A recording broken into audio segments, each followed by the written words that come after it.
Hey, what's going on, everybody? Lewis here. How you all doing? Hope you're having a blessed one.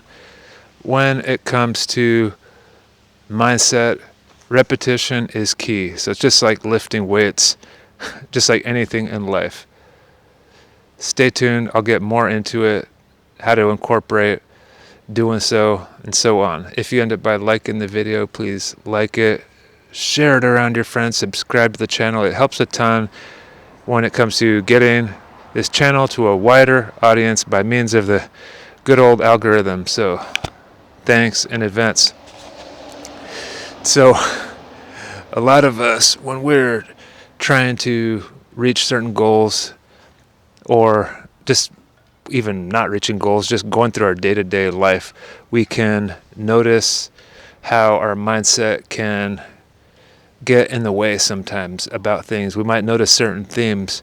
Me personally, I, from a young age, had a tendency to see the negative in everything in myself.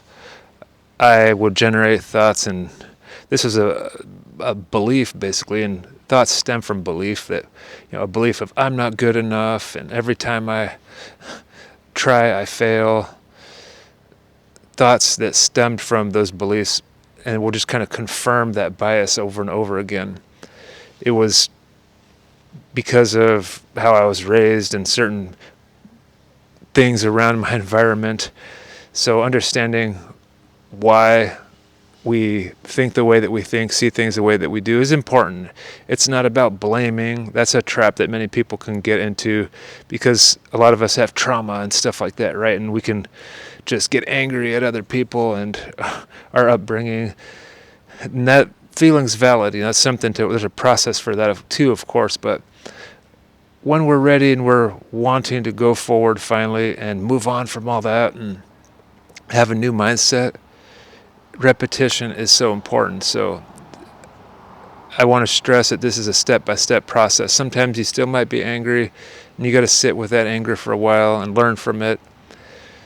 So that's for another video for another time. This is for when you're ready to integrate your new mindset, after you really kind of understand where your mindset came from and you felt the feelings, because you don't want to use mindset to bulldoze your feelings and kind of just avoid yourself from feeling pain like a lot of people do.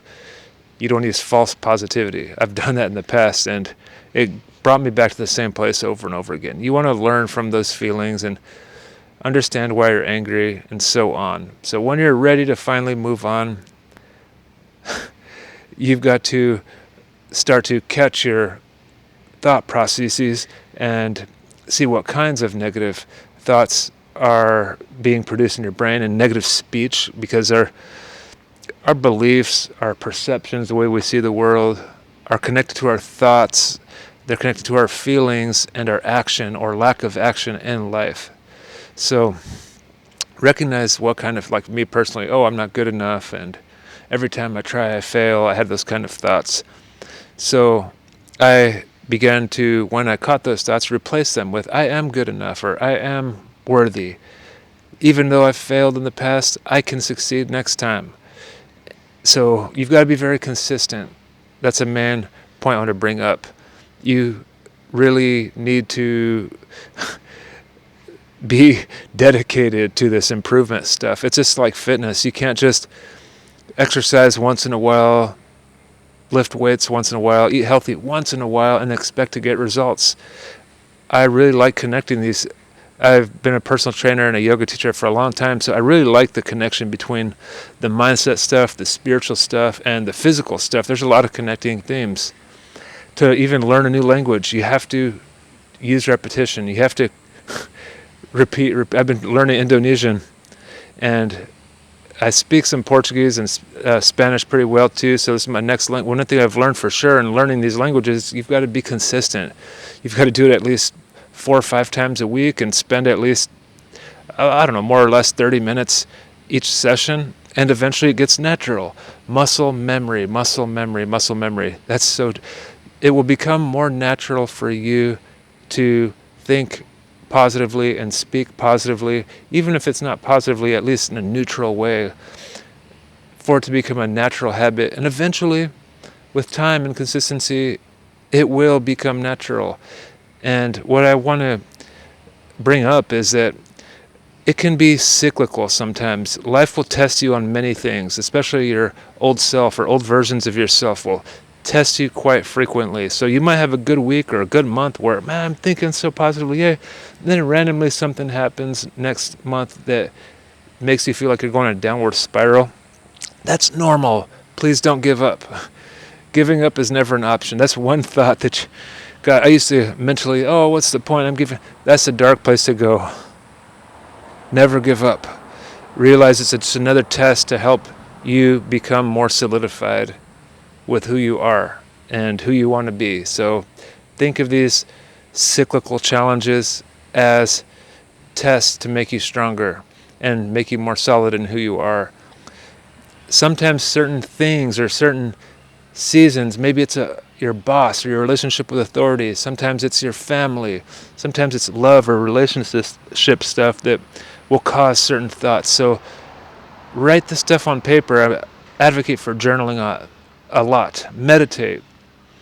Notice your thoughts, because eventually the more that you're doing these kind of exercises, you're going to see themes and you're going to know yourself very, very well. That's why it's important to be consistent and use repetition. Repetition for all things that you want to incorporate into your life. So how bad do you want it? That's one thing. So I would have a negative thought when hearing a video like this. If I would have heard a video like this 15 years ago, I would have been like, oh, that sounds like a lot of work. Blah, blah. And now I'm like, well, I must have not wanted it if I was that much. Or I didn't. The thing is, maybe it's not so much always that. It's also that sometimes you don't see the value of something yet until you get the results. And that's very true in this day and age, because we're bombarded by dopamine and quick highs. Sugar, junk food, social media, cigarettes, drugs, weed, whatever it is, alcohol. And people won't invest energy into something, or a fitness program even. They won't start a fitness program because they're like, what? I've been eating healthy and exercising for 3 days. How come I didn't reach my goal yet? Well, it's going to take a little bit longer than that. So you have to give yourself a chance. That's one point that I want to really emphasize.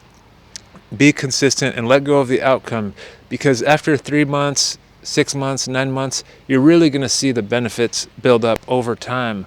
This is a journey type thing. And going back to this, if you want it bad enough, eventually you will stay consistent. The thing about life is, maybe it's the duality of this earth, like there's hot and cold, black and white, yin and yang, pain and pleasure. After the pain of the negative thinking for so many years, eventually that will itself be a catalyst for you to want to motivate yourself to have the repetition and the discipline needed to overcome the negative thinking and implement the more positive thinking, the positive outlooks. So it's willpower becomes cultivated after you've felt enough pain. I was suicidal. I was a heroin addict. So eventually, when I knew that giving up is not an option anymore, I really started to stick with this stuff.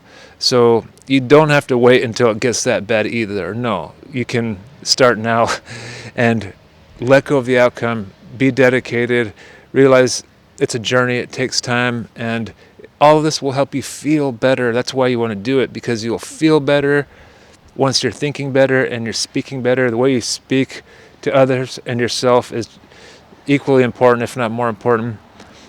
And your actions, your habits will be better too, because you'll feel more in a flow, you'll feel more motivated. Negative thinking comes with a tax. It saturates your life and causes a lot of pain, and it's heavy. So many reasons for working on this type of thing. Repetition, repetition, repetition. It makes the new you possible. So have you ever tried meditating or writing in a journal to understand your psyche, your mindsets? Let me know in the comments below. Are you new to this type of stuff? Do you need some type of structure? There is structured ways to journal about this as well. I've got something called the integration pillars. I've made other videos about it in the past, and I'll continue to do so in the future. So thank you for watching. If you found any value to this video, please like and subscribe. Take care, everybody. Peace.